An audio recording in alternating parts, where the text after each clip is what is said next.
السلام علیکم ورحمۃ اللہ وبرکاتہ۔ محترم سامعین کرام و ناظرین کرام، امید ہے کہ آپ حضرات بخیر ہوں گے۔ اللہ تبارک و تعالی کا بے انتہا فضل و کرم ہے کہ اس نے ہم تمام کو اپنے پیارے حبیب سرکار دو عالم نور مجسم صلی اللہ علیہ وسلم کی امت میں پیدا فرمایا اور آپ کی امتی ہونے اور کہلانے کا فخر اور شرف ہمیں عطا فرمایا، اور ساتھ ہی ساتھ ہمیں علم دین حاصل کرنے کی بھی توفیق عطا فرمائی، اور ہم تمام کو اللہ تعالی مزید علم دین حاصل کرنے کی توفیق عطا فرمائے اور مزید گہرائیوں کے ساتھ حدیث کو سمجھنے کی اللہ تعالی توفیق عطا فرمائے۔ آئیں بغیر کسی بات کے بلا تاخیر و تمہید کے احادیث کو پڑھنا شروع کرتے ہیں۔ الفصل الثانی، پہلا فصل ختم ہو چکا ہے، آپ حضرات دیکھ چکے ہیں، اور دوسرا فصل ہے عن ربیعہ الجرشی قال، حضرت ربیعہ رضی اللہ تعالی عنہ سے مروی ہے، الجرشی بضم الجیم، یعنی جیم کے پیش کے ساتھ، وفتح الراء، اور را کے زبر کے ساتھ، ناحیۃ من الیمن، یمن کا جو ہے ایک کنارہ ہے جسے جرشی کہتے ہیں۔ عن ربیعہ الجرشی، جرشی رضی اللہ عنہ سے مروی ہے کہ انہوں نے فرمایا، قال اتی النبی صلی اللہ علیہ وسلم، حضور اکرم صلی اللہ علیہ وسلم کے پاس لایا گیا، اے اتاہ آتن، آنے والا آیا، فقیل لہ، پس آپ سے کہا گیا، لتنم عینک ولتسمع اذنک ولیعقل قلبک، قال فنامت عینی وسمعت اذنای وعقل قلبی۔ حضور اکرم صلی اللہ علیہ وسلم سے پوچھا گیا، لتنم عینک، آپ کی آنکھیں سو رہی ہیں، کہا گیا آپ سے کہ آپ کی آنکھیں سو رہی ہیں اور آپ کے کان جو ہے سن رہے ہیں، ولتسمع اذنک ولیعقل قلبک، اور آپ کا دل جو ہے سمجھ رہا ہے۔ قال، حضور صلی اللہ علیہ وسلم نے فرمایا، فنامت عینی، میری آنکھوں نے آرام کیا، یعنی سو گئے میری آنکھیں، وسمعت اذنای، اور میرے دونوں کانوں نے سنا، وعقل قلبی، اور میرے دل نے سمجھا۔ قال، فرمایا، فقیل لی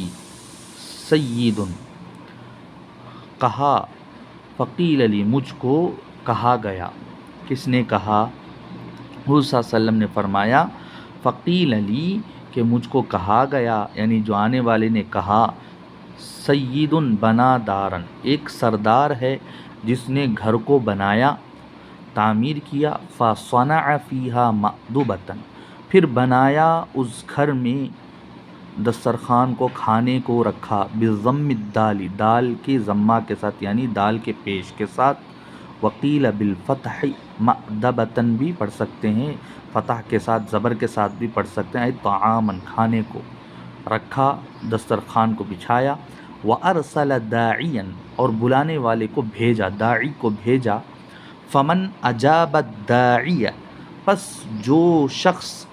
قبول کیا داعی کو، بلانے والے کو، دعوت دینے والے کو، دخل الدار، وہ گھر میں داخل ہو گیا، وَأَكَلَ مِنَ الْمَأْدُبَةِ أَوْ مَأْدَبَةِ، اور کھا لیا اس دسترخوان سے یا کھانے کو کھا لیا، وَرَضِيَ عَنْهُ السَّيِّدُ،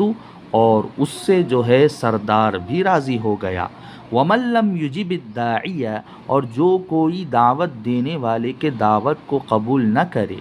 لَمْ يَدْخُلِ الدَّارَ، وہ گھر میں بھی داخل نہیں ہوا، وَلَمْ يَأْكُلْ، اور نہیں کھایا، مِنَ الْمَأْدُبَةِ، دسترخوان سے یا کھانے کو نہیں کھایا، وَسَخَطَ عَلَيْهِ السَّيِّدُ، اور اس پر جو ہے سردار جو ہے ناراض ہو گیا۔ قال، تو فرمایا مثال دینے والے آنے والے نے، فاللہ السید، اللہ تعالیٰ ہی سردار ہے، بس اللہ تعالیٰ ہی سردار ہے۔ وہ جو مثال دیا آنے والے فرشتے نے کہ آپ کی آنکھیں سو رہی ہیں، آپ کے کان سن رہے ہیں اور آپ کا دل جو ہے سمجھ رہا ہے، تو حضور صلی اللہ علیہ وسلم نے فرمایا میری آنکھیں سوئی اور میرے دونوں کان سنے اور میرا دل سمجھا ہے۔ پھر فرمایا مجھے کہا گیا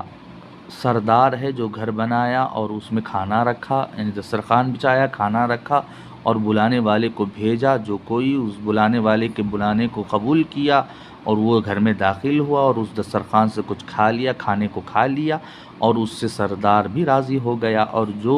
دعوت کو قبول نہیں کیا اس نے گھر میں بھی داخل نہیں ہوا، داخلہ نہیں دی اور نہ ہی دسترخوان سے کچھ کھایا، کھانے کو کچھ کھایا، اور اس سے سردار بھی ناراض ہو گیا۔ سردار کون ہے؟ تو حضور صلی اللہ علیہ وسلم نے فرمایا فاللہ السید، کہ اللہ ہی سردار ہے۔ مثال دینے والے نے تعویل کر کے صحیح فرمایا، اور حضور صلی اللہ علیہ وسلم اس کو بیان کر رہے ہیں کہ اللہ ہی سردار ہے۔ اور پھر اس فرشتے نے کہا وہ محمد الداعی، اور محمد صلی اللہ علیہ وسلم ہی بلانے والے ہیں، داعی ہیں۔ اور پھر اس فرشتے نے کہا والدار الاسلام، اور گھر جو ہے اسلام ہے، گھر اسلام ہے، والمأدبۃ الجنہ، وہ کھانا جو ہے دسترخوان یا کھانا جو ہے جنت ہے۔ رواہ الدارمی، اس حدیث کو امام دارمی نے روایت کی ہے۔ تو ہمیں سمجھ میں آ گیا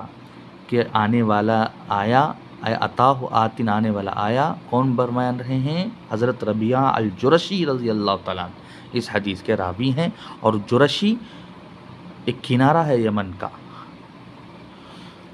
تو وعن ابی رافع، اور ایک حدیث پڑھ لیتے ہیں۔ حضرت ابو رافع رضی اللہ تعالیٰ عنہ سے مروی ہے کہ قال، انہوں نے فرمایا قال رسول اللہ صلی اللہ علیہ وسلم، کہ حضور اکرم صلی اللہ علیہ وسلم نے ارشاد فرمایا لا الفین احدکم متکئا علی اریکتہ، کہ میں ہرگز نہیں پاتا ہوں تم میں سے کسی کو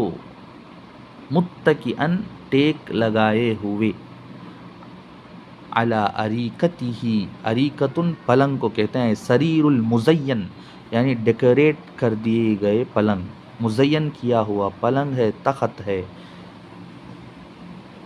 بالحلال والثواب، حلال کے ساتھ اور ثواب کے ساتھ، کہ میں نہیں پاتا ہوں تم میں سے کسی کو ٹیکا لیتے ہوئے علی اریکتہ، پلنگ پر، تخت پر، یأتیہ الامر من امری، اور میرے حکم میں سے کوئی حکم آتی ہے، یا میرے امر میں سے کوئی امر آتا ہے، مما امرت بھی، جس کو میں نے حکم دیا ہے، جس کا میں نے حکم دیا ہے، یا جس سے میں نے روکا ہے، نہیت عنہ، جس سے میں روکا ہے، میرے معاملے، میرے حکم میں سے کوئی، میرے امر میں سے کوئی امر اس کے پاس آتا ہے، اور وہ جو ہے پلنگ پر، تخت پر جو ہے ٹیکا لیتے ہوئے ہو تم میں سے، ایسا کسی کو میں نہیں پاتا ہوں۔ فیقول، پس وہ کہتا ہے لا ادری، میں نہیں جانتا ہوں، ما وجدنا فی کتاب اللہ اتبعناہ، جس کو ہم نے پایا ہے اللہ کی کتاب میں لکھے ہوئے اس پر ہم نے اتباع کی ہے، اس کی ہم نے اتباع کی ہے، صرف اتنا وہ کہے گا۔ رواہ احمد، امام احمد نے روایت کیا ہے، اور ابو داؤد، اور امام ابو داؤد نے، ترمذی نے بھی، و ابن ماجہ والبیہقی، ابن ماجہ نے بھی، امام ابن ماجہ نے بھی روایت کیا ہے، البیہقی، امام بیہقی نے بھی روایت کی ہے، فی دلائل النبوۃ، دلائل النبوہ میں۔ تو اس حدیث سے معلوم ہوا کہ حضور صلی اللہ علیہ وسلم فرما رہے ہیں لا الفین، لا اجدن، اے لا اجدن، میں نہیں پاتا ہوں تم میں سے کسی کو تخت پر ٹیکا لیتے ہوئے اور آئے اس کے پاس میرے حکم میں سے کوئی حکم، جس کو میں نے حکم کیا ہے یا اس سے روکا ہے، وہ حکم اس کے پاس آتا ہے تو وہ کہتا ہے کہ ہم نہیں جانتے ہیں، صرف اس کو ہم جانتے ہیں جس کو ہم نے قرآن میں سے یا کتاب میں سے اللہ کی اس کو پایا ہے اور ہم نے اس کی اتباع کی ہے۔ تو اس حدیث کے احمد، ابو داؤد، ترمذی، ابن ماجہ، بیہقی کی دلائل النبوہ میں روایت کیا ہے، تو وہ کہے گا۔ اور بھی حدیثیں ایسی آنے والی ہیں جس میں کہے گا کہ قرآن میں جو اس پر عمل کرو، اس میں جو حلال ہے وہ حلال کرو اور اس میں حرام ہے جو حرام کرو، اور حدیثوں کو نہ مانو، ایسی سب باتیں وہ کرے گا. اور بھی آنے والی ہیں، وہ شخص جو ہے ہمارے درمیان آنے والا ہے. ایسے سب باتیں آئیں گی انشاءاللہ. آپ حضرات کے سامنے اس حدیث کو بھی جو ہے پیش کرنے کی کوشش کروں گا اور وضاحت کرنے کی کوشش کروں گا. ہم نے 2 حدیثوں کا پڑھا ہے. اللہ تبارک و تعالی مزید احادیثوں کو پڑھنے کی توفیق عطا فرمائے، مزید معلومات کرنے کی توفیق عطا فرمائے، گہرائیوں کے ساتھ پڑھ کر ان گہرائیوں کو سمجھ کر اس پر عمل پیرا ہونے کے اللہ تعالیٰ توفیق عطا فرمائے. ہم تمام کو علم نافع عطا فرمائے، نقصان دینے والے علم سے ہماری حفاظت فرمائے، اور ہم تمام کو تکبر والے علم سے حفاظت فرمائے، عاجزی والا علم عطا فرمائے. آمین. وآخر دعوانا ان الحمد للہ رب العالمین. پھر اسی طریقے کی ویڈیو کے ساتھ ہم آپ سے ملاقات کرتے ہیں. تب تک کے لیے اجازت دیں. السلام علیکم ورحمۃ اللہ وبرکاتہ.